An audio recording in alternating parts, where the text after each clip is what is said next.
ప్రజల్ని నమ్మించడం కోసం ఇవాళ తాడేపల్లి ప్యాలెస్ మోచేతి నీళ్లు తాగేటటువంటి కొంతమంది పోలీస్ అధికారులు ఇంకా ఎన్ని తప్పులు చేసుకుంటూ వెళుతున్నారో, ఎన్ని ఫేక్ డాక్యుమెంట్స్ సృష్టిస్తూ ఉన్నారో కూడా దయచేసి రాష్ట్ర ప్రజలందరూ కూడా గమనించాలని కోరుకుంటూ, ఇప్పుడు నా సహచరులు రాష్ట్ర అధికార ప్రతినిధి సయ్యద్ రఫీ గారు కూడా మాట్లాడతారు.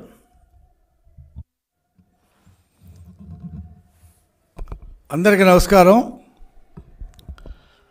వెల్లంపల్లి శ్రీనివాస్ మాజీ మంత్రి విజయవాడ సెంట్రల్ వైసీపీ అభ్యర్థిగా పోటీ చేస్తున్నాడు. అతను చెప్తాడు, బోండా ఉమ దొంగచాటుగా నామినేషన్ వేశాడు, అతను భయపడకపోతే దొంగచాటుగా ఎందుకు వేస్తాడు అని చెప్పేసి ఈరోజు మాట్లాడటం జరిగింది. నేను గుర్తు చేస్తున్నాను వెల్లంపల్లి శ్రీనివాస్కి, బోండా ఉమ ఎప్పుడు ఊరేగింపుగా వెళ్ళి నామినేషన్ వేయలేదు. 2019లో కానీ 2014లో కానీ ఆయన మాత్రమే వెళ్ళి నామినేషన్ పత్రాలు సమర్పించటం అనేది బోండా ఉమా గారికి ఉన్నటువంటి సాంప్రదాయము. కావాలంటే నువ్వు రికార్డులు పరిశీలించుకో.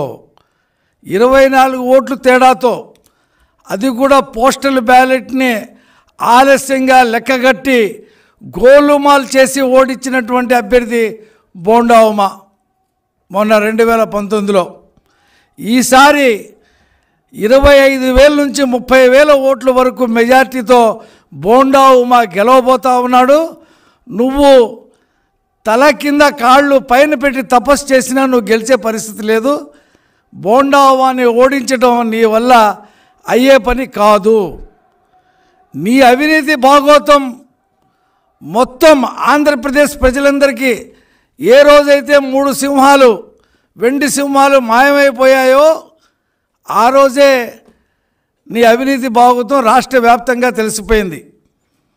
ఇవాళ బోండా ఉమా నామినేషన్ వేశాడంటే ఆయన ఎన్నికల సంఘం పరిధిలోకి వెళ్ళిపోయాడు.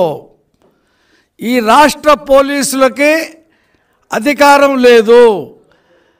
బోండా ఉమాని విచారించాలంటే రాష్ట్ర ఎన్నికల అధికారి ముఖేష్ కుమార్ మీనా గారి అనుమతి లేకుండా ఆయన్ని విచారించడానికి అవకాశం లేదు. మేము నేరుగా ముఖేష్ కుమార్ మీనా గారికి విజ్ఞప్తి చేస్తున్నాం, సార్ నిన్న ఆయన నామినేషన్ వేశాడు, మీ పరిధిలోకి వచ్చాడు, బోండా ఉమాని ఎలాగలాగా